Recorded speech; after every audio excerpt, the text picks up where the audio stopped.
إنا أعطيناك الكوثر. أعوذ بالله من الشيطان الرجيم. بسم الله الرحمن الرحيم. رب اشرح لي صدري ويسر لي أمري واحلل عقدة من لساني يفقهوا قولي واحلل عقدة من لساني. الحمد لله نحمده ونصلي على رسوله الكريم. إن الحمد لله نحمده ونستعينه ونستغفره ونؤمن به ونتوكل عليه ونعوذ بالله من شرور أنفسنا ومن سيئات أعمالنا. من يهده الله فلا مضل له ومن يضلل فلا هادي له. وأشهد أن لا إله إلا الله وحده لا شريك له وأشهد أن محمدا عبده ورسوله. أما بعد.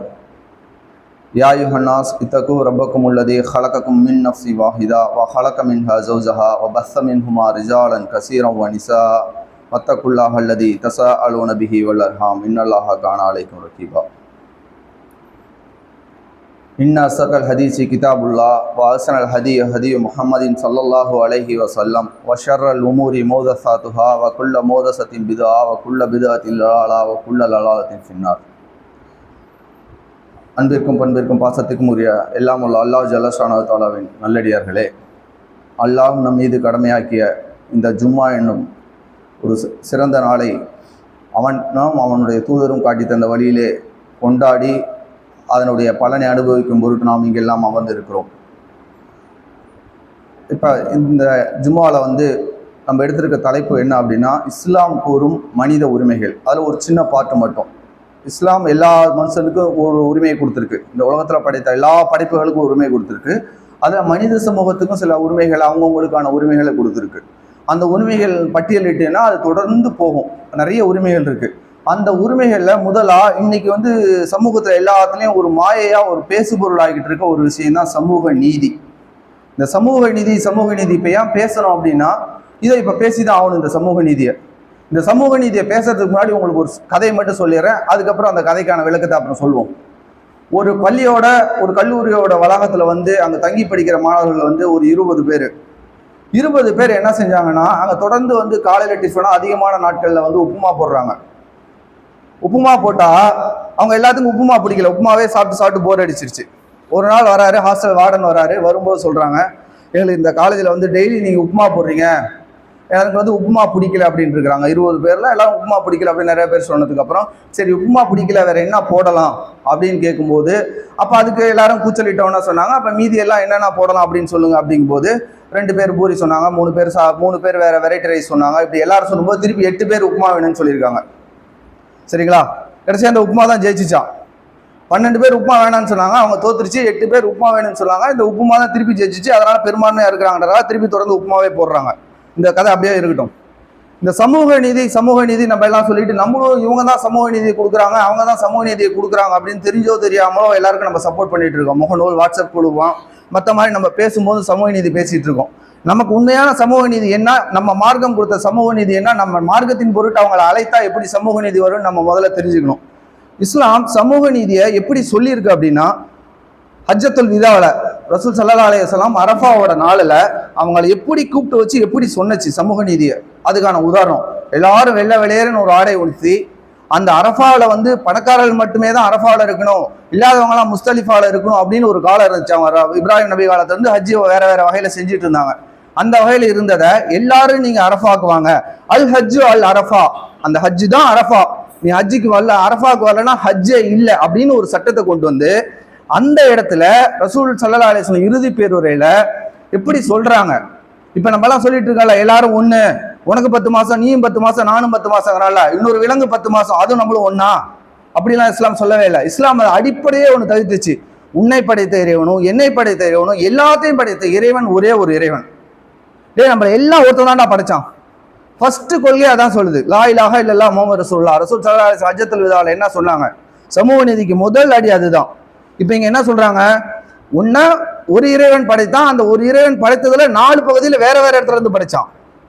இப்போ எப்படி சொல்லிட்டு இருக்காங்க இங்க, நீ இந்த குலத்துல இருந்து வந்த, நீ இந்த குலத்துல இருந்து வந்த, நீ இந்த பாட்டுல இருந்து வந்த, நீ இந்த பாட்டுல இருந்து வந்த அப்படின்னு சொல்லிட்டு அதுல ஒரு சமூக நீதிக்கிறான். அல்லாஹ் சொல்லிட்டான், ரசூல் ஸல்லல்லாஹு அலைஹி வஸல்லம் சொல்றாங்க, உன்னை ஒரே ஒரு இறைவன் இருந்தா நான் படைச்சான், எல்லாருக்கும் ஒரே ஒரு இறைவன் தான், உன்னோட ரப்பு ஒரே ஒரு ரப்பு. அதுக்கப்புறம் அடுத்து என்ன சொல்றாங்க, உன் தந்தையும் ஒருவரே, உன் தாயும் ஒருவரே. இப்படி சொல்லி பாருங்க, சமூக நீதி வருமா வராதான்னு. உன்னோட அப்பா ஒண்ணு, என்னோட மூதாதையர். அப்பானா மூதாதையர் ஆதம் நபி ஹவ்வா அலைஹிஸ்ஸலாம், 2 பேரும் ஒண்ணு. நீ வேற குலம், நீ வேற, நான் வேற, உங்க அப்பா வேற, எங்க அப்பா வேற அப்படின்னு சொன்னீங்கன்னா சமூக நீதி வரவே வராது. ரசூல் ஸல்லல்லாஹு அலைஹி வஸல்லம் ஹஜ்ஜத்துல் விதால எப்படி சொல்றாங்க, சமூக நீதிக்கு எப்படி சொல்றாங்க, எல்லாரும் இணை, எல்லாரும் ஒரே ஒரு குலத்துல இருந்து வந்தோம், உங்களை படைச்ச ஒரே ஒரு இறைவன், அப்படிதான் சொன்னாங்க. அப்படி சொல்லித்தான் அவங்ககிட்ட அடுத்ததா என்ன சொன்னாங்க, அந்த அரபிகள்கிட்ட வந்து முதல்ல வந்து இனவெறி, அந்த குலவெறி அதிகமாக இருந்த ஒரு காலம். அந்த காலத்துல அரபிகள் எப்படி சொல்லுவாங்கன்னா, நாங்க அரபி பேசுறதுனால நாங்க உயர்ந்தவர்கள், அரபி பேசாதவங்க எல்லாம் அஜமிகள் அப்படின்னு சொல்லிட்டு இருந்தாங்க. இப்போ கடைசியா இருந்தவங்களுக்கு கூட தெரியும், நம்ம வெளிநாட்டுக்காரவங்களாம் அஜமின்னு சொல்லுவாங்க, அரபி அல்லாதவரை அஜமின்னு சொல்லுவாங்க. அந்த அஜமி அப்படின்னா கால்நடைகள்னு அர்த்தம். அஜமி அப்படின்னா நீங்களாம் ஒரு விலங்குகள் அப்படிங்கிற மட்டத்துல பேசுவாங்க. அஜமி அப்படிங்கிறதுக்கு இன்னொரு பொருள் வந்து கால்நடைகள் அப்படின்னு இருக்கு. அப்படி சொல்லிட்டு இருந்த ஒருத்தவங்க கிட்ட அந்த மொழியில நம்ம சொல்லிட்டு இருக்கோம்ல, இன்னைக்கு நம்மளாம் தமிழன், தமிழா பிறந்துட்டா நம்ம பெரியவனா, அது ஒரு மொழி. அந்த மொழி ஒரு வழக்கு நிறைந்த ஒரு மொழி. நம்மள பெரும்பான்மையோர் நம்மளாம் தமிழன் பெருமையா சொல்லிட்டு இருக்கிறோம், ப்ரொஃபைல் போட்டோ வச்சுட்டு இருக்கோம், அது வச்சுட்டு இருக்கோம், இது வச்சுட்டு இருக்கோம். ஆனா அது மார்க்கத்துக்கு முரணானது. தமிழனா நீ பிறந்ததுனால நீ என்ன என்ன பெருசு? அந்த மொழி நல்ல புலமை வாய்ந்த ஒரு மொழி, நீ தமிழ்நாட்டில் படிச்சிருக்க, நீ என்ன அதனால உனக்கு என்ன, அதனால உனக்கு என்ன? இது நிறைய நம்ம நிறைய பேர் நம்ம தெரிஞ்சது தெரியாமல தமிழன் அப்படிங்கிறதுல பெருமை பேசிட்டு இருக்கோம். இது முற்றிலும் இஸ்லாத்துக்கு விரோதமானது. ஒரு மொழியை வைத்து நாம் சிறப்பாக நம்ம வந்து சிறப்புக்குரியவன் அப்படின்னு சொல்றது வந்து இஸ்லாத்துக்கு முற்றிலும் விரோதமானது. அன்னைக்கு ஹஜ்ஜத்துல் விதா ரசூல் ஸல்லல்லாஹு அலைஹி வஸல்லம் சொல்றாங்க, என்ன சொல்றாங்க, அரபிகள் அஜமி எல்லாம் அரபியர்கள் அல்லாததை விட உயர்ந்தவரும் அல்ல, அதுபோல் அஜமிகள் அரபிகளை விட உயர்ந்தவரும் இல்ல. அந்த அரபி பேசுறவனை விட அரபி பேசாத உயர்ந்தவன் இல்ல, அரபி பேசாதவனை விட அரபி பேசுறவன் உயர்ந்தவன் இல்ல, ரெண்டையும் சேர்த்து சொல்றாங்க. அதுக்கப்புறம் சொல்றாங்க, இன்னைக்கு சொல்றான்ல கருப்பன், இன்னொருத்த வந்து வெள்ளையன், நீ பெரிய என்னமோ உலகத்துக்கே பெரிய நாகரிகத்தை நாங்க தான் கற்றுக் கொடுக்குறோம், நாங்க அறிவியல் விஞ்ஞானத்தெல்லாம் சொல்றோம். அமெரிக்காவில் கருப்பர்களுக்கு தனியா பள்ளி ஸ்கூல் இருக்கு, பிளாக் பீப்புளுக்கு நிறைய ஸ்கூல் இருக்கு, நிறைய பஸ் இருக்கு. இன்னைக்கு அவனை தான் இன்னைக்கு ஆக சிறந்த அறிவாளிட்டு இருக்கான். இது அன்னைக்கே ரசூல் ஸல்லல்லாஹு அலைஹி வஸல்லம் சொல்லிட்டாங்க. என்ன சொல்லிட்டாங்க, வெள்ளை நிறத்தவர் கருப்பு நிறத்தவரை விடவோ, கருப்பு நிறத்தவர் வெள்ளை நிறத்தவரை விடவோ சிறந்தவரும் இல்ல, அனைவரும் ஆதமுடைய மக்களே, அந்த ஆதம் மண்ணால் படைக்கப்பட்டவர். சிம்பிளா ஒரு சமூக நீதிக்கு இதை விட ஒரு சிறந்த உதாரணம் எதுவுமே இருக்க முடியாது. தம்பி, நீ இந்த மொழி பேசுற, அதனால மற்ற மொழி பேசுறவன் வந்து கேவலம் கிடையாது, மற்ற மொழி பேசுறவன் நீ வந்து சிறந்தவன் கிடையாது, அந்த அரபி பேசுறவன் வந்து கேவலமானவன் கிடையாது. இப்ப இதை நீங்க முதல்ல அடிப்படையா இந்த கொள்கையெல்லாம் சொல்லி பாருங்க, சமூக நீதி தானாவே வந்துடும். எல்லாம் உங்க அப்பா, எல்லாத்துக்கும் நம்ம மூதாதையர் ஒரே ஒருத்தர், நம்ம படைச்ச இறைவன் ஒரே ஒருவன். இன்னைக்கு எப்படி இருக்கு சமூக நீதி? உனக்குள்ள நீ யாரு, எல்லாரையும் வா, உனக்கு 2 சீட்டு கொடுத்துட்றேன், உனக்கு 2 சீட்டு கொடுத்துட்றேன், எல்லாரும் ஒண்ணு. இதுதான் சமூக நீதிங்கிறோம். ஆனா இஸ்லாம் எப்படி சொல்லியிருக்கு, 1400 ஆண்டுகளுக்கு முன்னாடி ஒரு விஷயம் தெரியுங்களா, ஒருத்தருக்கு இன்னொரு கடவுளே வச்சுட்டான், 4 பேருக்கு 4 கடவுளை வச்சுட்டான், சத்ரியா சூத்ரியா அந்த மாதிரி 4 கடவுளை வச்சுட்டு ஒருத்தனுக்கு கடவுளே இல்லாத போய் அதுக்கப்புறம் ஹரிஜன் ஒரு கடவுளை வச்சுக்கன்னு காந்தி சொல்லி, அதுக்கப்புறம் அவங்க பேர் ஹரின்னு ஒரு கடவுளை வச்சுக்கன்னு சொல்லிட்டாங்க. அதுக்கப்புறம் அதுல இருந்து வந்தவங்க தான் ஹரிஜன் வந்துட்டாங்க. இவனுக்கு கடவுளே கிடையாது, இவங்களுக்கு கடவுளே ஒரு பிரிவினருக்கு கடவுளே கிடையாது, அந்த 4 பிரிவுக்கு தான் கடவுள்.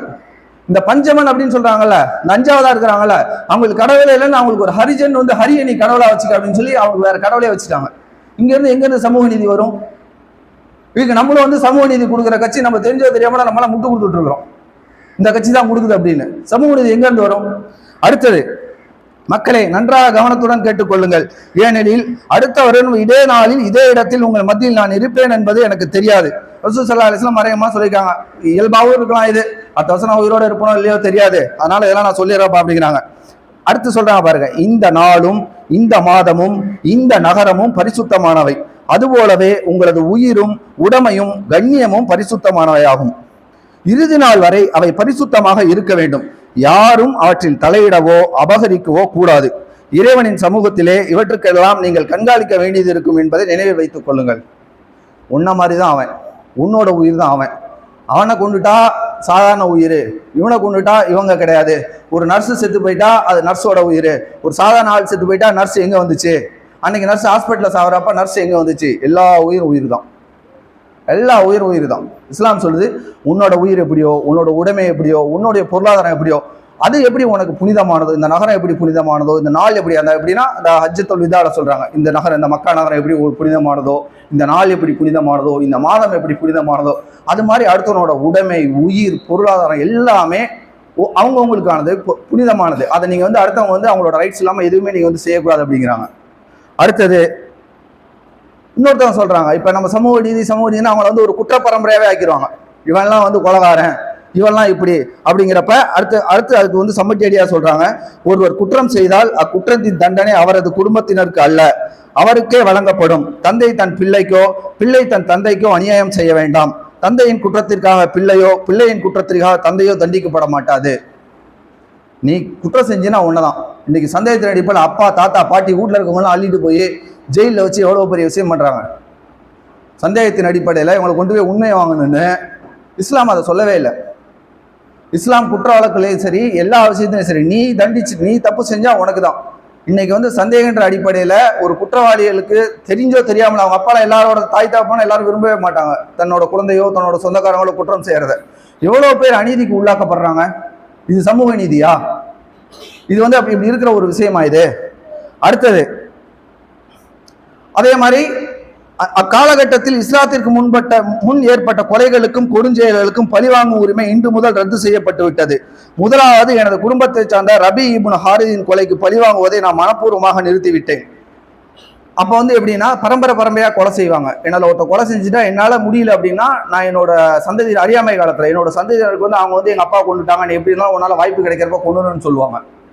இதை வந்து எதுக்கு சொல்கிறோம் அப்படின்னா, ஒரு தலைவர் தன்னோட தண்டனையை வந்து அனுப்பிக்கும் போது முதல்ல அவர்லேருந்து ஸ்டார்ட் பண்றாரு. நான் முதல்ல என்னோட சித்தப்பாவோட பையன் ரபி இப்னு ஹாரிஸ் கொலைக்கு வந்து நான் வந்து மன்னிச்சிட்டேன். இன்னைக்கு எல்லாரும் என்ன செய்யறாங்க, அவங்கெல்லாம் இதெல்லாம் இருக்கக்கூடாது அப்படின்ட்டு அவங்க வீட்டில் மட்டும் இருக்கிறாங்க, அவங்க குடும்பத்துல மட்டும் எல்லாம் செஞ்சுக்கிறாங்க. இதுதானே இன்னைக்கு வந்து எல்லாருக்கிட்டும் கேள்வி ஆகுது. நீயா வந்த, நீயா இவனுக்கு, நீயா இப்படி அப்படிங்கிறப்ப தன்னால வந்து கேள்வி கேட்க முடியல. சமூக நீதி வந்து வெளியில வந்து தலைவர்களா இருக்கிறவங்க வந்து வெளியில சொல்ல முடியல, ஏன்னா அவங்க குடும்பத்திலேயே இருக்கிறாங்க. இப்ப உதாரணத்துக்கு நீங்க பாத்தீங்கன்னா அனைத்து எல்லாருமே அர்ச்சகர் ஆகலாங்கிறாங்க. தமிழ்ல அர்ச்சகர் வந்து தமிழ்ல வந்து அர்ச்சகம் செய்யணுங்கிறாங்க. ஆனா அவங்க வீட்டுல போய் பார்த்தா ஐயரை கூப்பிட்டு விசேஷம் செய்யறாங்க. கேட்டா ஒரு அரசியல் கட்சி தான் தான் வந்து எல்லா மொழிக்காரங்களும் வந்து நம்ம வந்து இது பண்ணலாம், அனைத்து மொழியினரும் அர்ச்சகர் ஆகலாம், தமிழ்ல அர்ச்சகர் செய்யலாம் அப்படிங்கிறாங்க. ஆனா இந்த சொல்ற கட்சியோட அமைப்போட வீட்டுல போய் பாத்தீங்கன்னா ஒரு பிராமணனை கூப்பிட்டு அர்ச்சனை செய்யறாங்க. ஒரு தமிழ்ல பேசுறவங்களை தமிழ் பிராமணரை கூப்பிட்டு தமிழ்ல அந்த வேதம் படிச்சவங்களை கூப்பிட்டு அர்ச்சனை செய்ய வேண்டியதானே, தமிழ்ல செய்ய வேண்டியதானே, செய்ய மாட்டேங்கிறாங்க. ஆனா இதையும் சமூக நீதிங்கிறாங்க. கேட்டா அது அவங்களோட வழக்கம், இது இவங்களோட கட்சி, இவங்களோட கொள்கை. குறைந்தபட்சம் இவங்க வீட்டுல பிராமணரை கூப்பிடாம இருக்கிறதே இவருக்கு உடன்பாடு இல்லைன்னு வச்சுங்க.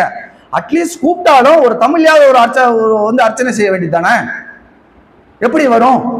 இதுக்கு நம்மளும் எல்லாரும் தெரிஞ்சோ தெரியாமலோ எல்லா கட்சிகளுக்கும் நம்மளும் சுனாமி மாதிரி நம்மளும் எல்லாருக்கும் சப்போர்ட் பண்ணிட்டு இருக்கிறோம். அடுத்தது, ஒருத்தர் வந்து உயர்ந்தவங்க ஒருத்தர் வந்து தாழ்ந்தவங்க அப்படிங்கிற ஒரு விஷயத்துல வந்து இஸ்லாம் வந்து ரொம்ப சம்மட்டேரியா கொடுத்துருக்குது. யாரும் பிறப்பால உயர்ந்தவங்க இல்ல, அவங்க இல்ல, இவங்க இல்ல அப்படின்லாம் சொல்லிடுச்சு. இத குர்ஆன் வந்து ஒரு இடத்துல வந்து கண்டிக்குது. அபசவத்தவல்லா சூறா இருக்குல்ல, அந்த சூறா வந்த காலத்துல உயர் ஜாதியினர், குறைஷி மாதிரி உயர் ஜாதியினருக்கும் தாழ்ந்த ஜாதியினருக்கும் வந்து ரசூல்லா வந்து மார்க்கத்தை சொல்லிட்டு இருக்கிறப்ப இந்த உயர்ந்த ஜாதியினர் என்ன சொல்றாங்க, எங்களுக்கு நீங்க சொல்றதெல்லாம் ஓகே ரசூல்லா, நாங்க அதெல்லாம் ஏத்துக்கிறோம், ஆனா நீங்க கூப்பிட்டு சொல்றீங்கல்ல, சொல்ற அன்னைக்கு எங்களுக்கு தனியா ஒரு இடத்துல உட்கார வச்சு அவங்களோட இல்லாம எங்களுக்கு சொல்லுங்க, அவங்களுக்கு வேற நாள்ல சொல்லுங்க அப்படிங்கிறாங்க. அப்படி சொல்லிட்டு இருக்கிறப்ப அந்த வழியில கண் தெரியாத அப்துல்லா பின் மக்தூம் இருக்காங்கல்ல, அவங்க வந்து வராங்க. அவங்க வரும்போது ரசூல் ஸல்லல்லாஹு அலைஹி வஸல்லம் வந்து அஸ்ஸலாமு அலைக்கும் சொல்றாங்க. அவங்க வந்து ஒரு தாழ்ந்த குடியை சார்ந்தவங்க அப்ப அந்த சமூகத்துல. அப்ப வந்து சலாம் சொல்லும்போது ரசூல்லா சொல்றாங்க, என்னடா நான் வேற இந்த பணக்காரன் பேசி சரி பண்ணலான் இருக்கேன், இந்த நேரத்துல பார்த்து இவர் வராரு அப்படின்னு ரசூல் ஸல்லல்லாஹு அலைஹி வஸல்லம் ஒரு மாதிரி அவங்க உள்ளத்துல வந்து ஒரு சின்ன ஒரு கலக்கம் ஏற்படுது. சலாத்துக்கு வந்து ஒரு பெருசா வந்து பதில் சொல்லலை. உடனே ரசூலுல்லாஹி ஸல்லல்லாஹு அலைஹி வஸல்லம் சொல்றாங்க, அல்லாஹ் வந்து குர்ஆன்ல இருந்து ஒரு ஆயத்தை இறக்குறான், அபசவத்தவல்லால சொல்றான், கடுகெடுத்தார் அப்படின்னு. அந்த சூறாவுக்கு பேரே கடுகெடுத்தார். உன்னை நாடி மக்கள் வராங்க, உன்னிட்ட அவங்க அறிவுரை பெறக்கூடும், அவங்கள நீங்க உதாசீனப்படுத்திட்டு உன்னை உதாசீனப்படுத்துறவங்களுக்கு கண்ணியப்படுத்துறியா, உன்னை உதாசீனப்படுத்துறவங்கள நீ கண்ணியப்படுத்துறியா அப்படின்னு ஒரு சூறாவே இறங்குது. அப்ப நீங்க எந்த வகையில நீங்க பாத்தீங்கன்னாலும் எல்லாரும் சமம், எல்லாரும் அனைத்தரோட மானம் மரியாதை எல்லாமே ஒண்ணுதான். உங்களுக்கு நடக்கிற மாதிரி தான் அவங்களுக்கு நடக்கிற மாதிரி தான் உங்களுக்கு. அதை நீங்க எல்லாம் அப்ப இதுக்கு ஒன்ன தீர்வு அப்படின்னா, இப்படி இவங்களெல்லாம் நம்ம எல்லாம் தூக்கி பிடிச்சிட்டு இருந்தோம்னா இதுக்கு ஒரு தீர்வே கிடையாது. மக்கள் நம்ம என்ன செய்யணும்னா, வாய்ப்புகள் கிடைக்கும் போது முகநூல்லையோ அல்லது பொது தளத்திலையோ இஸ்லாத்தை சொல்லணும். குறைந்தபட்சம் அவங்க செய்யும் போது கண்டிக்கவாவது செய்யணும். எல்லாத்துலேயுமே ஒரு சார்பு நிலையை நம்ம சமூகம் உணர்ச்சி வசப்பட்டு ஏதாவது ஒன்று சாஞ்சா ஒரு பக்கம் சாஞ்சிடறோம். எது சரி எது தவறு நம்மளால நியாயமே அவங்களாகவே மாறிடுறோம், உருமாறிடுறோம். ஒரு தேர்தல் காலமாகட்டும், மற்ற அனைத்து விஷயங்களாகட்டும், நம்ம சமூகம் எப்பவுமே ஈஸியா உணர்ச்சி வசப்படுற சமூகமாகி எல்லாத்தையும் ஒரு எப்படி சொல்றது ப்ரீமெச்சூர்டா உடனே அவங்க போய் ஒரு ஜட்ஜ் பண்ணிடுறோம். இது நம்மளோட மார்க்க அடிப்படையில் ஏன் நமக்கு தான் இதை சொல்லணும் அப்படின்னா, மார்க்க அடிப்படையில் இது பெரிய குற்றம். நம்ம தெரிஞ்சோ தெரியாமலோ எல்லா வாட்ஸ்அப் குடும்பங்கள் போன்ற குடும்பங்கள்ல அரசியல் பதிவுகளாக இருக்கட்டும், சமூக பதிவுகளாக இருக்கட்டும், தெரிஞ்சோ தெரியாமலோ இந்த குற்றங்களை நம்ம பேசும்போதா இருக்கட்டும், இந்த குற்றங்களை நம்ம தொடர்ந்து செஞ்சுட்டு இருக்கோம். அல்லாஹ்வோட பார்வையில எல்லாரும் ஒண்ணுதான். இதை நம்ம நமக்கே அறியாம நமக்குள்ள பூந்துருச்சு. இந்த பலா முசீபத் நம்ம இந்த சமூக ஊடகங்கள் வந்த உடனே இது ரொம்ப தப்பான ஒரு விஷயம். அவன் தமிழன்றதுனால பெரியவன். இந்த வட இந்திய தொழிலாளிகள் அப்படித்தான். அவங்க வராங்க, வேலைக்கு வராங்க, விவசாயத்துக்கு வராங்க, ஹோட்டலுக்கு வராங்க, இந்த இது கட்டட வேலைகளுக்கு வராங்க. இவங்களை எல்லாமே இந்த அரசியல்வாதிகள் என்ன செய்யறாங்க, இவங்களைத்தான் ஒரு பெரிய நாட்டுல குற்றம் நடக்கிற மாதிரி பெருசா காட்டி, அதாவது இங்க இருக்கிற வாழ்வாதாரத்தை பறிக்கிறதுக்காக ஒரு கூட்டம் இங்க தொழிலாம் செய்யுது.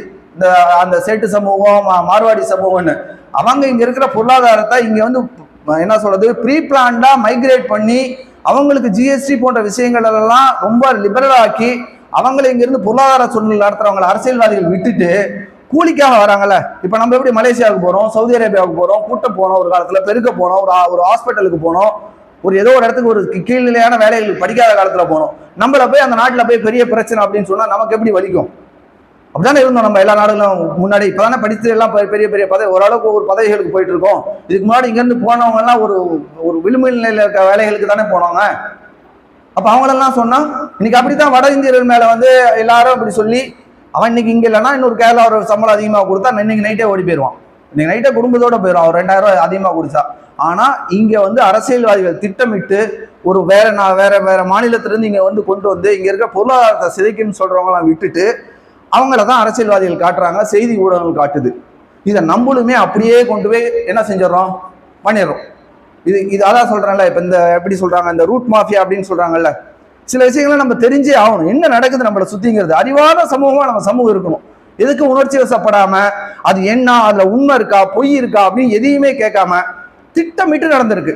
இப்போ தமிழ்நாட்டில் இது ஒரு கவலைக்குரிய ஒரு விஷயம். குறைந்தபட்சம் நம்ம சமூகத்தையாவது காக்கணும். ஒரு ஆதிக்க சாதியினர்னா ஆதிக்க சாதியினரை எடுத்துக்கிறது, அவனோட வயசை எடுத்துக்கிறது, அவனுக்கு ஒரு தாழ்த்தப்பட்ட ஜாதியோட மெசேஜ் அனுப்பிட்டு நாங்க தான் இந்த ஆதிக்க ஜாதியினர் காட்ஃபாதர் அப்படின்னு ஒரு மாயை உருவாக்குறது. தாழ்த்தப்பட்டவன் இருக்கானா, தாழ்த்தப்பட்டவனுக்கு ஆதிக்க ஜாதிகளோட விஷயத்த அப்படியே வாட்ஸ்அப் மூலம் ஷேர் பண்றது, அவனுக்கு உங்களோட குரல் நான் தான் அப்படின்னு சொல்லி பண்றது. இந்த திட்டமிடல் கிட்டத்தட்ட 2 வருடமா இங்க நடந்துட்டு இருந்திருக்கு. இதை முக்கியமான நிறைய கட்சிகள் மறந்துட்டாங்க, நிறைய பேர் மறந்துட்டாங்க. இன்னைக்கு தெரியும் போது நாடு ஒரு பெரிய சேதத்துல, ஒரு பெரிய கஷ்டமான ஒரு காலத்துல இருக்குது. நம்ம சமூகம் இதை எல்லாரும் நம்மளும் தான் தெரியாம பின்பற்றி இருந்திருக்கோம். நமக்கே இதெல்லாம் இந்த விஷயங்கள்லாம் தெரியாம இருந்திருக்குது. ஒரு பெரிய சமூக ஊடகங்கள் வழியா ஒரு கருத்து திணிப்பு வேற மாதிரி இன்னைக்கு என்ன வேணாலும் கருத்தை திணிச்சு அது சரின்னு சொல்ற அளவுக்கு இன்னைக்கு உலகமே அப்படி வந்திருக்கு. ட்ரம்போட விக்டரியா இருக்கட்டும், ஸ்ரீலங்காவில் கடந்த பிரதமரோட விக்டரியா இருக்கட்டும், நிறைய விஷயங்கள் நீங்க பாத்தீங்கன்னா அந்த டூல் கிட்னு ஒன்று கொண்டு வந்தாங்க. இந்த டூல் கிட்ல இதுக்கு புறாடி போய் நீங்க கமெண்ட்ல இப்படிதான், இந்த கமெண்ட் இப்படிதான் செய்யணும்.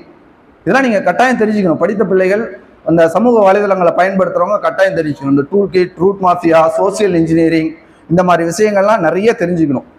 இதுக்கு தீர்வு என்ன அப்படின்னா, இவங்கெல்லாம் எங்கெல்லாம் வாய்ப்பு கிடைக்குதோ அந்த வாய்ப்பு கிடைக்கிற இடங்கள்லாம் குறைந்தபட்சம் இஸ்லாம் இது சம்பந்தமா என்ன சொல்லுது.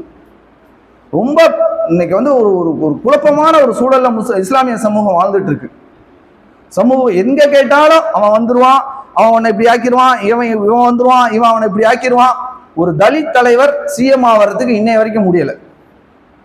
இஸ்லாம் சொல்லுது, ஒரு அபிசீனிய நாட்டில் இருக்கிற ஒரு கருப்பின தலைவன் உனக்கு ஆட்சி செஞ்சாருன்னா கூட அவனுக்கு கீழே கட்டுப்படு. இஸ்லாம் அதை சொல்லியிருக்கு. ஆட்சியாளர்கள் அப்படி இஸ்லாமிய அடிப்படையில் ஆட்சி செஞ்சானா. அப்ப இன்னைக்கு எப்படி இருக்கு, இவன் வரக்கூடாது, இந்த ஜாதிக்காரன் வரக்கூடாது, இந்த மதத்துக்காரன் வரக்கூடாது. உடனே இவங்கெல்லாம் ஒரு சீட்டுக்கோ 2 சீட்டுக்கோ நம்ம சமூகங்களுக்குலாம் ஒரு அங்கீகாரம் கிடைச்ச உடனே இது ஒரு பெரிய அங்கீகாரம், நாளைக்கு நம்ம சமூகத்தில் ஒரு பெரிய புரட்சி வந்துடும், இந்த 2 பேர் போய் அங்கே போய் எல்லாமே செஞ்சிருவாங்க. ஒன்றுமே செய்ய மாட்டாங்க. இந்த 2 பேர் மட்டும்தான் நல்லா இருப்பாங்க. அதுவும் எப்படி ஆயிடுச்சுன்னா, இதெல்லாம் நீங்கள் கட்டாயம் தெரிஞ்சுக்கணும். சமீபத்தில் ஜெயிச்ச ஒரு மந்திரி ஒருத்தர், நம்ம சமூகத்தை சார்ந்த மந்திரி ஒருத்தர், அவங்க வீட்டில் இருந்து புக்கா மூஞ்ச மூடாமல் குழந்தைகளையும் மனைவியும் அழைச்சிட்டு போக மாட்டாங்க. தனக்கு மந்திரி பதவி கிடைச்சது உடனே சம்பந்தப்பட்ட முதல்வரோட அவங்க குடும்பம் எல்லாம் மூஞ்சியை தொடர்ந்து போட்டோ காட்டுது. அதுக்கு கீழே நீங்க பாத்தீங்கன்னா கமெண்ட் அந்த ஊர்க்காரங்க எழுதியிருக்காங்க. ரொம்ப வருத்தத்துக்குரிய ஒரு விஷயம். ரொம்ப வருத்தப்பட வேண்டிய ஒரு விஷயம். வீட்டுல இருந்து இறங்கினா மூஞ்ச இஸ்லாத்தின் அடிப்படையில் மூடக்கூடாதுங்கிறது வேற விஷயம். ஆனா அந்த விஷயம் தான் அங்க மேட்ரு. அதை எப்படி திட்டிருக்கிறாங்க கீழே போய் கமெண்ட்ல நீங்க பாத்தீங்கன்னா பாருங்க, தயவு செஞ்சு பாருங்க. சமூக வலைதளத்தை வெறும் பயன்பாட்டாளர்களா மட்டுமே இல்லாம உற்று நோக்குங்க. உங்களை சுத்தி என்ன விஷயம் நடக்குன்னு உற்று நோக்குங்க. தயவு செஞ்சு உணர்ச்சி வசப்பட்டு இதை உடனே உடனே உடனே உடனே அனுப்பாதீங்க. நீங்களோ நானோ ஒரு நம்மளை போன்ற ஒரு சாமானியர்களோ ஒரு ஜியோ பாலிடிக்ஸோ ஒரு ஸ்டேட்ல நடக்கிற பாலிடிக்ஸோ படிக்கவே முடியாது. இந்த சுனாமியில தயவு செஞ்சு சிக்கிறாதீங்க. நாளைக்கு எந்த கட்சி யாருக்கு சப்போர்ட் பண்ணுன்னு தெரியவே தெரியாது. நம்ம எப்பவுமே நம்ம சமுதாயத்துக்கு நலன் நாடுறவங்களா மட்டும்தான் இருக்கணும். அந்த நிலையில நீங்க இருந்தீங்கன்னா மட்டும்தான், ஒரு அரசியல் சார்பு நிலை இல்லாம அந்த நிலையில இருந்தா மட்டும்தான் நம்மளால நம்ம எந்த நேரமும் போராட முடியும். சமூக நீதி அப்படிங்கிற ஒரு விஷயம் இஸ்லாம்னா ஆணித்தரமா சொல்லியிருக்கு. அதை பின்பற்ற சொல்லி நம்மளுக்கு எப்பெல்லாம் வாய்ப்பு கிடைக்குதோ அப்பெல்லாம் சொல்லுங்க. அரசியல் படிங்க. இந்த அரசியல் படிச்சாதான், இஸ்லாமிய ஆட்சியில் வந்தாதான் சமூக நீதி வரும். இன்னைக்கு ஒருத்தன் இஸ்லாமியா வந்துட்டானா அடுத்த நிமிஷம் பக்கத்துல நின்று தொழுவாங்க. நேற்று மகரிப் யார் உங்களோட நின்று தொழுதாங்கன்னு உங்களுக்கு தெரியாது. யார் வேணாலும் வரலாம், யார் வேணாலும் உங்க கூட தொழுவாங்க. இஸ்லாம் மட்டும்தான் தீர்வு. இஸ்லாத்துக்கு வந்தாதான் அவனை திருப்பி ஜாதி அடிப்படையில் நீங்க எங்கேயும் சேர்க்க மாட்டீங்க. என்ன ஜாதின்னு கேட்க மாட்டீங்க. வேற எந்த மதமும் அவன் கொண்டு போய் அங்க சேர்த்ததுக்கு அப்புறம் இந்த மதம் இந்த நாடார் டெஸ்ட் எந்த மதமா இருந்தாலும் சரி, அந்த மதத்தை ஒரு உட்பிரிவு போட்டு தான் அவங்கள சேர்ப்பாங்க. அவன் அந்த ஜாதி கோயிலுக்கு தான் போக முடியும்னு வச்சுட்டான். இஸ்லாம் மட்டும்தான் சமூக. இந்த நிமிஷம் அவன் இஸ்லாத்துக்கு சேர்ந்துட்டானா நம்மளும் மாஷா அல்லாஹ் நம்ம இஸ்லாமியர்கள் அதை ஏத்துக்கிறோம். அந்த ஏத்துக்கிறோன்ற விஷயத்த நிறைய பேருக்கு சொல்லணும். என்ன விஷயம்னா, நம்மளோட தன் நிலையை யாருமே நம்மளோட சமூகம் விளக்குறதே இல்லை. புது சமூகத்தோட பொது புத்தியோட ரொம்ப உடன்பட்டுட்டோம். ஒரு சார்பு நிலைக்கு உடனடியா போகாதீங்க.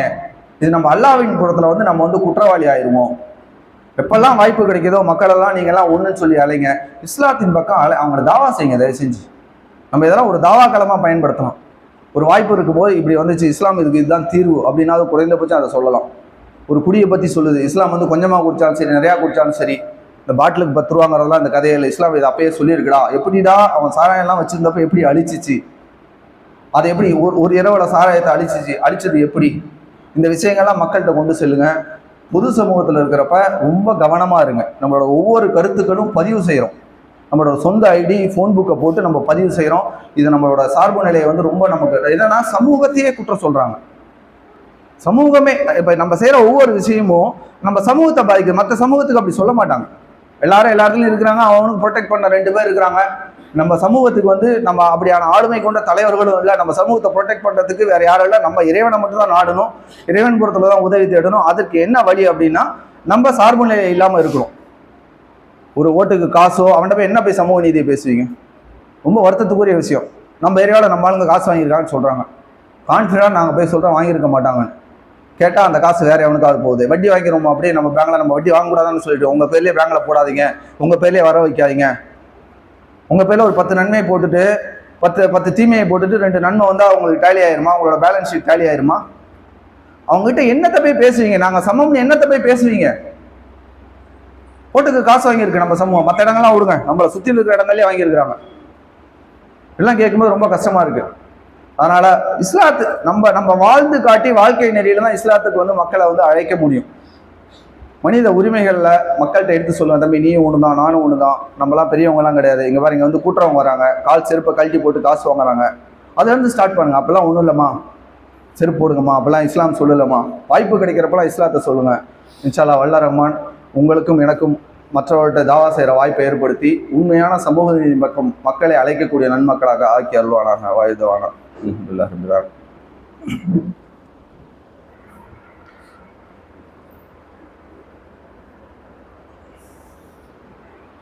அஸ்ஸலாமு அலைக்கும்.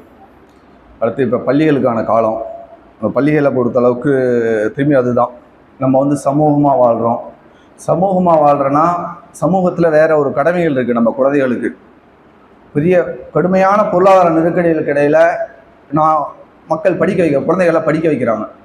இந்த குழந்தைகளை வெறுமனே பள்ளிகளுக்கு போகுது அப்படிங்கிறத தாண்டி என்ன நடக்குதுங்கிறத பெற்றோராகிய நாம் உணரணும்.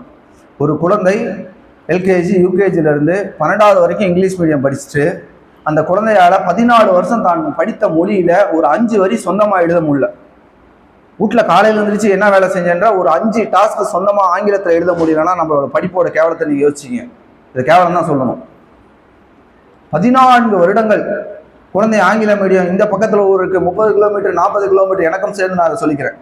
30 கிலோமீட்டர் இருக்குது, 40 கிலோமீட்டருக்கு காலையிலேருந்து ராத்திரி வரைக்கும் கஷ்டப்பட்டு ஒரு பெரிய தாய்கள் வந்து பயங்கரமான, பெரும்பாலும் எல்லாத்துக்கும் பிபி வந்துருச்சு. பெரும்பாலும் எல்லாரும் மனநிலை பாதிக்கப்பட்டவங்களா ஒரு மருத்துவம் தேவைப்படுறவங்களா இருக்கிறாங்க.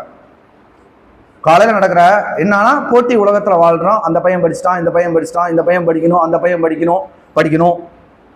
ஏன் படிக்கலைங்கிறது ஃபர்ஸ்ட் கொஸ்டின். எல்லாரும் படிச்சுட்டா படிப்பு மட்டும் போதுமாங்கிற அது அடுத்த பாட்டு. ஏன் படிக்கல? எல்லாரும் கேட்குற கேள்வி படித்தவ மட்டும் அறிவாளியா? அதெல்லாம் ஏன் படிக்கல? படிக்கிறது தானே ஸ்கூலுக்கு அனுப்புகிறோம். படிக்கிறது வேலை, அதுக்கான சிரமங்கள் இருக்கதான் செய்யும். ஏன் படிக்கலைங்கிறது ஃபர்ஸ்ட் பதில் சொல்லுங்க. தன்னளவில் மாணவர்கள் பதில் சொல்லுங்க ஏன் படிக்கல அப்படின்னு. பெற்றோர்கள் தன் குழந்தை ஏன் படிக்கல, நிறையா படிச்சுச்சா, குழந்தை உண்மையிலேயே கஷ்டப்பட்டுச்சா, விட்டுருங்க. குழந்தைக்கு வராது, எல்லாருக்குமே எல்லாமே வரணும் இல்லை. இயல்பாகவே ஒருத்தவங்க நல்லா கார் ஓட்டுவாங்க, அழகாக ஓட்டுவாங்க, சத்தமே வெளியில் உட்காந்து போகிறதே தெரியாது. ஒருத்தர் கீர் போடும்போதே ரோலர் ஓட்டுற மாதிரி ஓட்டுவார், தடக்குன்னு. அது இயல்பு. தன் குழந்தைக்கு அவ்வளோதான் வரல. ஆனால் குறைந்தபட்சம் குழந்தைகள் உங்களுக்கான கடமை வந்து பெற்றோர்களையாவது படிச்சிருக்கோம், நாங்கள் கஷ்டப்பட்டோன்னு திருப்திப்படுத்துங்க. These are hard earning money. உங்களுக்கு இந்த பணம் வந்து சாதாரணமான பணம் கிடையாது. ரெண்டாவது, ஏன் நம்ம படிக்கணும்? மற்ற சமூகத்துக்கும் நம்ம சமூகத்துக்கு இருக்க வித்தியாசம் என்ன? பள்ளிவாசல் இருக்கு, மஹல்லாக்கள் இருக்கு. அறிவுடையவர்களும் அறிவற்றவர்களும் சமமாக மாட்டாலும் நல்லா சொல்றோம்.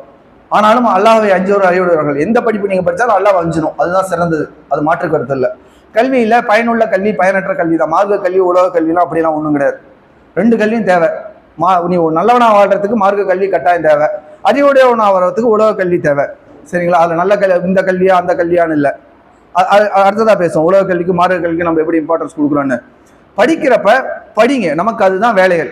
முதல்ல பெற்றோர்கள் வந்து குழந்தைகள்கிட்ட உட்காந்து பேசுங்க. ரொம்ப ஒரு பெரிய நெருக்கடிக்கான உண்டான காலத்துல இந்த குழந்தைகள் ஏன் படிக்கணும்? அடுத்து நமக்கு ஒரு பள்ளி இருக்கு, ஒரு பள்ளிவாசலை கட்டிட்டோம். எல்லா பள்ளிகளையும் 45 வயதுக்கு மிகுந்தோம். நம்ம பள்ளிவாசல மட்டும் கொஞ்சம் எக்ஸெப்ஷன். 45-50 வயசுக்கு மிகுந்தவங்க தான் பள்ளிவாசல்ல இருக்காங்க. இன்னைக்கு பொருளாதாரத்துல எல்லாருமே ஓரளவுக்கு நல்லா இருக்கும். காசு கொடுத்துட்டா நிர்வாகம் நடந்துருமா? எல்லார்கிட்டையுமே காசு இருக்கு, ஓரளவுக்கு பொருளாதாரத்துல ஓரளவுக்கு நல்லா இருக்கும். அப்படி கொடுக்க முடியாத காசு இல்லாதவங்கலாம் இல்லை. பள்ளிவாசலுக்கு அந்த தேவைகளுக்கான காசு கொடுக்குற, ஒரு விசேஷம் நடக்கிறதுக்கான காசு கொடுக்குற வசதிகள் எல்லாருக்குமே இருக்கு. காசு கொடுத்துட்டா அந்த 4 பேர் மட்டும் வருஷம் பூரா வேலை செய்வாங்களா? அப்ப என்ன செய்யணும்? குழந்தைகளுக்கு அந்த பொறுப்புகளை சொல்லணும். ஒரு பள்ளி நாளைக்கு கட்டிடலாம், அந்த பள்ளி யார் நிர்வகிக்கிறது? பெரிய ஒரு மன உளைச்சலுக்கு உண்டாயிருக்கிறோம். இந்த பசங்க எல்லாரும் வெளியே போயிடுவாங்க. சரி, இருக்கிறவங்க இந்த பள்ளியை நிர்வகிக்க தகுதியுடன் தன்னை வளர்த்துக்கணும் இல்லை? குழந்தைகள் மார்க்கம் படிக்கணும். அது ஏன் சொல்றான், அல்லாஹ் எப்படி சொல்றான், இது என்ன சட்டம், எப்படி நாளைக்கு எப்படி நிர்வாகத்தை எப்படி நடத்த முடியும்? நம்ம குழந்தைகளுக்கு நம்ம சமூகமா வாழ்றப்ப நமக்கு வேற பொறுப்பு இருக்கு. ரத்த உறவுகளை பேணி வாழணும், அவங்களுக்கு உதவி செய்யணும், மற்றவங்களுக்கு வேலை வாங்கி கொடுக்கணும். மற்றவங்க மாதிரி ஒரு ஐடியில் அங்கே போனாங்க, ஐடியில் இருந்தாங்க, சென்னையில் போனாங்க, வீட்டோட மருமகன் ஆயிட்டாங்க, அவன் பொழப்ப அவன் பார்த்துக்கிறான், அப்பா இங்கே அனாதை இல்லத்தில் போறாங்க. அப்படி இல்லையே, நம்ம சமூகம் நமக்கு அது சொல்லலையே, இஸ்லாம் அதை சொல்லலையே. நம்ம அப்படி வாழ மாட்டோமே. நம்ம வாழ்க்கை மாதிரி வேலை இல்லை. வேறவங்க படிக்கிறதுக்கும் நம்ம படிக்கிறதுக்கும் முக்கியம் என்ன? நம்ம ஆளுமைகள், நம்ம சமூகத்தில் ஆளுமை தலைவர்கள், ஆளுமை நிறைந்தவர்கள் கம்மியா இருக்கிறாங்க. நமக்கு சமூக பொறுப்புன்னு ஒன்று இருக்கு. குறைந்தபட்சம் ஒரு ஆண் குழந்தை, ஒரு அம்மாவோ சின்னம்மாவோ பெரியம்மாவோ கூட போனாங்கன்னா, என்னோட அக்கா பையனோட போறேன், என்னோட பையனோட போறேன், எனக்கு ஒரு பாதுகாப்பு, அவன் எல்லாத்தையும் பார்த்துக்குவான்ற குறைந்தபட்ச நம்பிக்கையாக வேணும். எப்படி பார்த்துக்குவான்? பஸ்ல ஏற்றி அங்கே இறக்குறது இல்லை. ஒரு ஹாஸ்பிட்டல் போனோம், ஒரு பேசிக்கா என்னென்ன ஹாஸ்பிட்டலில் செய்யணும்னு தெரியணும். இந்த படிப்பு எதையுமே தரலை. பெரும்பாலான ஆண் குழந்தைகளுக்கு நேற்று என்ன இன்னர்வேர் போட்டோன்னு தெரியல. நான் அறிஞ்சவர்கள் அடுத்து அழுக்கு சாக்ஸான்னு தெரியல. எல்லாமே அம்மாங்க செஞ்சு வைக்கிறாங்க. அழுக்கு சாக்ஸ் போட்டிருக்கோமா, அழுக்கு இன்னர்வேர் போட்டிருக்கோமா, நேற்று தான் இந்த சட்டையை போட்டோமா, நாளைக்கு இந்த சட்டை திருப்பி 2வது நாள் போடுறோமா, 3வது நாள் போடுறோமா? தயவு செஞ்சு இந்த நிலையை மாற்றுங்க. இது வந்து ஸ்டூடெண்ட்கிட்ட மட்டும் இல்லை, குழந்தைகள்கிட்ட மட்டும் இல்லை, பெற்றோர்கள்ட்ட ஒரு மாற்றம் வேணும். எதற்காக நம்ம கஷ்டப்படுறோம்? குழந்தைகளை அறிவுரை சொல்லுங்க. நீங்க எல்லாமே சொல்லாம ஒரு காலத்துக்கு அப்புறம் அவுட் பஸ்ட் ஆகி நீங்க கத்தி கதறி பிரயோஜனமே இல்லை. இது ஆரம்ப காலத்திலிருந்து வரணும். திரும்பவும் சொல்றேன், ரசூலுல்லாஹ் சின்ன குழந்தைகளையே என்னென்ன செய்யணுமோ தண்டிச்சிருக்காங்க. சிறந்த உதாரணம். ஒரு குழந்தை தொழுவுறப்ப தூக்கியெல்லாம் வச்சு விளையாண்டுருக்காங்க, தூக்கி வச்சு தொழுதுருக்காங்க, கூட அதுக்கெல்லாம் டிஸ்டர்ப் பண்ணாதுன்னு சொல்லியிருக்காங்க. ஆனா அதே குழந்தை ஒரு ஜக்காத்து பொருளை, ஒரு பேரிச்சம்பழத்தை வாயில வச்சப்ப அஹுன்னு சொல்லி துப்ப சொல்லியிருக்காங்க. எல்லாமே குழந்தை அனுபவம். இது குழந்தை தான், இது குழந்தை பாட்டு பாடினா தப்பு இல்லை, குழந்தை இன்ஸ்டாவில் ரீல் போட்டா தப்பு இல்லை, குழந்தைக்கு பர்த்டே கேக் வெட்டினா தப்பு இல்லை, அவங்களுக்கு தெரியாம கேக் வெட்டுவோம், இவங்களுக்கு தெரியாம கேக், எல்லாருக்கும் தெரியுது. தயவு செஞ்சு நீங்க செய்யற எல்லாருமே பசங்க எல்லாம் குழந்தைகள் எல்லாம் எல்லாத்தையும் சொல்லிடுறாங்க. இதை நாங்க கேட்க தான் கஷ்டப்படு. இதை போய் எப்படி யார்கிட்ட போய் என்ன கேட்கறது? இதெல்லாம் எல்லாருக்கும் தெரியும் தானே. தெரியாம தப்பு பண்ணாம இருக்கிறது வேற, அது தவறா ஒன்று நடக்கிறது வேற. எல்லாருக்கும் தெரியும். மார்க்கம் கிட்டத்தட்ட நம்ம மக்கள் எல்லாருக்கும் ஓரளவுக்கு தெரியும். வேற ஜமாத்தில் பேசாம நம்ம மக்கள்கிட்ட அப்போ தப்பா ஒரு ஹதீஸை பேசிட்டு போயிட நாளை கால பொம்பளை வந்து கேட்பாங்க, நீங்க என்ன அதை பேசுனீங்க, அன்னைக்கு அவர் அப்படி சொல்லியிருக்காருன்னு கேட்பாங்க. இந்த அறிவு எதுக்கு? குழந்தையை வளர்க்கணும், சமூகத்தை உண்டாக்கணும். அந்த அடிப்படையில் மன உளைச்சல் வந்து நீங்கள் மீறுங்க. கடுமையான மன உளைச்சல் இருக்கீங்க. தகப்பனாரை விட தகப்பனாருக்கு பொருளாதார உளைச்சல், பெண்களுக்கு நான் பார்த்த வகையில் குழந்தைகளை பெற்றவங்களுக்கு பயங்கரமான மன உளைச்சல். ரொம்ப காம்படிட்டிவாக, ரொம்ப கம்பேர் பண்ணி படிக்கலை. அதுக்கு என்ன செய்யணுமோ அதை செய்யுங்க. டெய்லி பாடத்தை பாருங்கள், நீங்களும் பாருங்கள். ஸ்கூல் மட்டுமே நான் கண்ட வகையில் பள்ளிகள் மட்டுமே செய்யாது. பள்ளிகள் பாடம் மட்டும்தான் நடத்துது. தனியாலாம் ஒரு பையனை அவங்களால கண்டிக்கவும் முடியலை. என் பிள்ளை ஏன் படிக்கலை நீங்கள் போய் கேட்கவும் முடியாது. ஏன்னா நிறைய பேர் நீங்கள் மட்டும்தான் யாராவது ஒரு எக்ஸப்ஷனல் பேரண்ட்ஸாக ஒருத்தர் 2 பேர் நீங்கள் போய் கேட்கலாம். பெரும்பானவங்க அதுவும் ஆண் குழந்தைகளை விட பெண் குழந்தைங்க ஈஸியாக டிசி வாங்கிட்டு போயிடுறாங்க. அப்பாட்ட போய் ஏதாவது ஒன்று சொல்லிடுறாங்க. அவங்களும் ஒரு நிர்பந்தமான சூழலில் தான் பள்ளிக்கூடத்தை நடத்துகிறாங்க. காசு வாங்கிடுறாங்க, காசெல்லாம் வாங்குறாங்க. அதை ஏன் செஞ்சு கொடுக்கலாம் நம்மலாம் கேட்குற கேள்வி சரி. அவங்களுக்கு ரொம்ப கடினமான சூழல் இருக்குது. வேறு மாதிரி மனநிலையிலேருந்து பொது சமூகத்தில் வேறு மாதிரி சமூகத்திலேருந்து குழந்தைகள் வேறு மாதிரி பழக்க வழக்கங்களோட வராங்க. அதையும் பழக்குங்க நம்ம குழந்தைங்களுக்கு. நம்ம குழந்தைங்களாம் போய் பொது சமூகத்தில் போய் நாளைக்கு ஒரு கெட்ட பழக்கங்களாக இருக்கிற இடத்துல நல்ல குழந்தைய வளர்க்குறதையும் பழக்கிறதும் ஒரு பண்பு. இந்த வட்டத்துக்குள்ளே இருந்துட்டு பள்ளிவாசலோடு இருந்துட்டு இது மட்டும் தான் நன்மை தீமையே தெரியாமல் குழந்தை வந்துச்சுன்னா அது அங்கே போய் நாளைக்கு வந்து அந்த ப்ரெஷரை தாங்கவும் முடியாது. குழந்தைகளுக்கு முதல்ல இதெல்லாம் கொடுங்க. அவங்களோட உளவியல் ரீதியாக அவங்கள வந்து இது இப்படிதான் ஏற்றத்தாழ்வு எல்லாமே இருக்கும், அப்படிதான் இருக்கும் அப்படின்னு சொல்லி குழந்தைய வளங்க. கல்வி வந்து ரொம்ப கஷ்டமான ஒரு காலத்தில் நம்ம எல்லாம் குழந்தைகளை வளர்த்துட்டு இருக்கோம். அதனால குழந்தை வளர்ப்பில் கொஞ்சம் ரொம்ப அதிகமாக கவனம் செலுத்துங்க. ஃபோன் பார்க்காம குழந்தை வளர்க்க முடியுமா அப்படின்னு எனக்கும் தெரியல. ஒரு தகப்பனா அதை எப்படி ரெஸ்ட்ரிக்ட் பண்ணுறதுன்னு பாருங்க. குழந்தை என்ன பார்க்குது உட்காந்து பார்க்க சொல்லுங்க. உங்கள் பக்கத்தில் உட்காந்து பார்க்க சொல்லுங்கள். ரொம்ப நாளைக்கு முன்னாடி ஒரு எழுத்தாளர் சுஜாதா சொல்லியிருப்பார், இன்டர்நெட் வந்தவொடனே ஹாலில் வைங்க குழந்தை, உங்களோட இதை வந்து கம்ப்யூட்டர் வந்து ஹாலில் வைங்கன்னாங்க. இன்றைக்கி ஹாலெல்லாம் என்னத்தை எல்லாமே இதில் வந்துருச்சு. குழந்தைங்க எடுத்துகிட்டு போகுது. குழந்தைங்க என்ன ஆக்டிவிட்டி ஃபாலோ பண்ணுது, எல்லாத்துக்கும் பேரண்ட் கண்ட்ரோல் இருக்குது. குழந்தைங்க பார்க்கட்டும். அட்லீஸ்ட் குழந்தை தப்பானதை பார்க்காம இருக்கிறதையாவது மானிட்டர் பண்ணுங்கள். கொஞ்சம் சொல்லுங்கள். அதில் ரொம்ப இதாகிடுது. எல்லாரும் இதை சொல்கிறது இதுதான். நம்மளே பார்க்குறோம். நீங்கள் குழந்தைகளுக்குலாம் வேண்டாம், நீங்களே பாருங்கள். 2 வருஷத்துக்கு முன்னாடி சமூக வலைத்தளங்களை நம்ம பார்த்ததுக்கும் இன்றைக்கி நம்ம எல்லாம் ஸ்க்ரோல் பண்ணிகிட்டே இருக்கோம். செய்தி ரொம்ப கம்மியாக தான் ஆழ படிக்கிறோம். அடுத்து என்ன அப்படின்னு கொண்டுட்டு போயிட்டே இருக்கிறோம். அதனால் இதெல்லாம் பார்த்துட்டு அறிவான சமூகமாக உருவாக்குங்க. இந்த குழந்தைகளுக்கும் எல்லாத்தையும் சொல்லிக் கொடுங்க. இந்த குழந்தைகள் ஒரு சிறந்த அழைப்பாளர்களாக வரதுக்கு நமக்கான என்ன வாய்ப்புகள் இருக்கோ அதெல்லாம் செய்யுங்க. இன்ஷா அல்லாஹ். வாஹிது வ அஸ்ஸலாமு அலைக்கும்.